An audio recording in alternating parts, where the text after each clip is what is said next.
Good morning, everyone. May I adopt the protocols established and merely say, distinguished guests, colleagues, ladies and gentlemen. It is an honor for me to deliver opening remarks today in respect of a goal that lies at the foundation of modern economic growth and social progress. That goal is digital inclusion enabled by access to high-quality, affordable broadband service.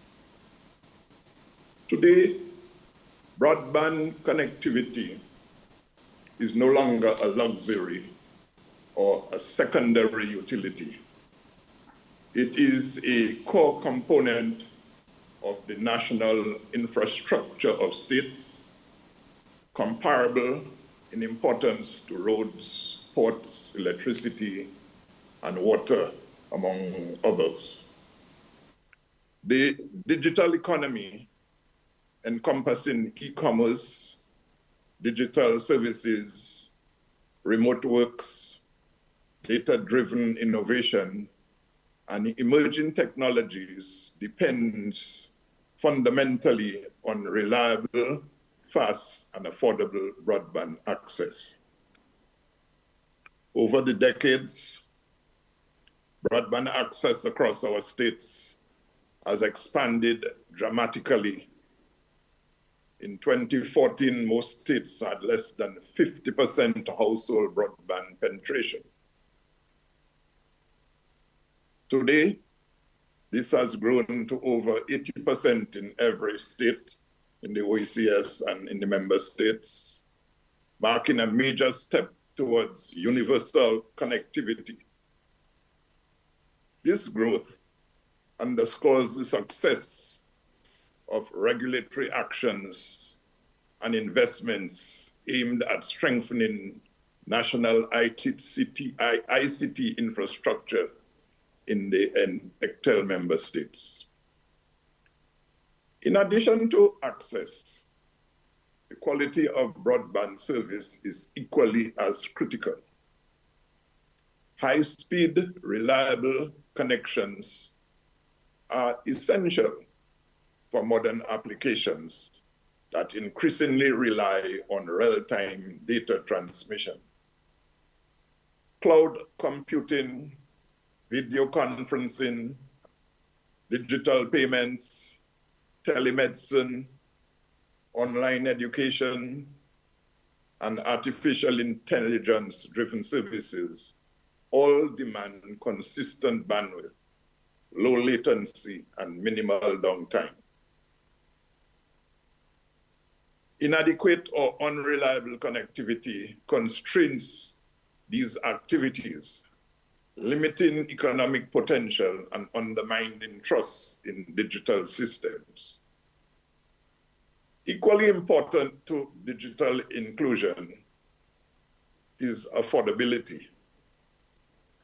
And even the fastest networks deliver little value if it is priced beyond the reach of households, small businesses, and entrepreneurs. Affordable broadband is essential for ensuring that digital transformation is inclusive rather than exclusionary. When access costs are high, the digital divide widens between member states, within member states, and along lines of income, geography, age, and education. The Digital Inclusion Survey has identified broadband affordability as a core equity issue that will require policy and regulatory intervention across most member states. More than half of respondents indicated that fixed and mobile broadband service was not affordable. For small and medium-sized enterprises, which are often the engines of employment and innovation, affordable broadband can be the difference between stagnation and growth. If connectivity costs are prohibitive or service quality is inconsistent for their customers, these firms are effectively locked out of the digital economy. Therefore, access to high-quality, affordable broadband service is not only important for its own sake. The role of broadband in education is important to enable online learning platforms, virtual classrooms, digital research resources, and lifelong learning opportunities. So in a digital economy where skills must continually evolve, broadband access is closely linked to human capital development.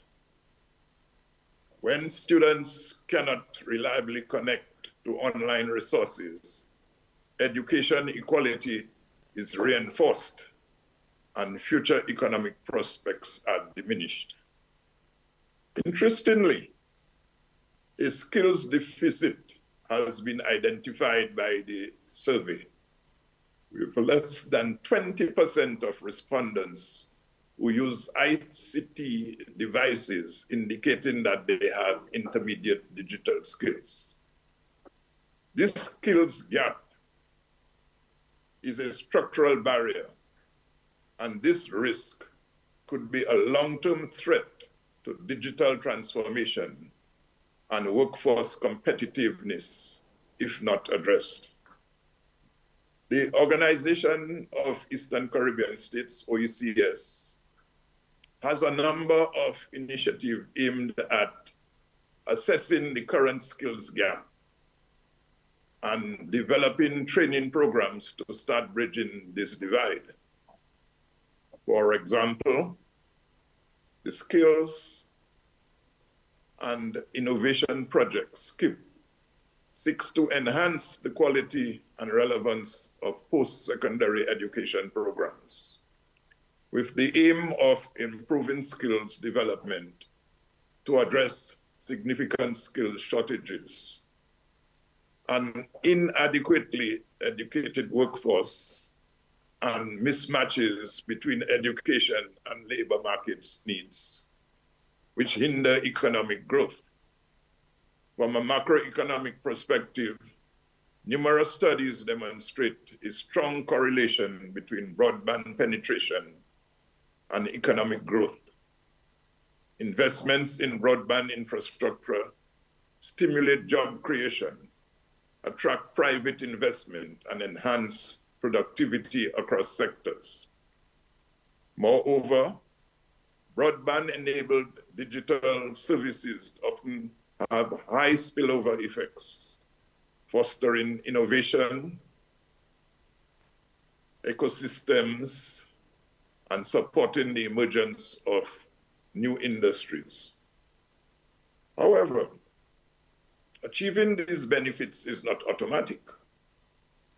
It requires deliberate policy choices, sustained investment, and effective regulation. Policymakers and regulators have a critical role to play in promoting competition, encouraging infrastructure deployment, and addressing market failures that leave certain communities unserved or underserved. The universal service funds in each member state are important tools in enabling digital inclusion by funding projects that provide high-quality broadband to areas where commercial incentives alone are insufficient. Finally, digital inclusion is not merely connectivity, but meaningful connectivity, access that is fast enough, reliable enough, and affordable enough to support full participation by all in the digital economy. It is important to recognize that broadband is an enabler, not an end in itself. Its true value lies in what people and institutions can do with it. Innovate, learn, trade, govern, and connect. When broadband is treated as essential infrastructure, integrated into national development strategies, and aligned with broader goals such as education, entrepreneurship, and digital skills, its impact is transformative. High quality, affordable broadband service is a cornerstone of the digital economy. It drives productivity, expands opportunity, supports innovation, and promotes social inclusion.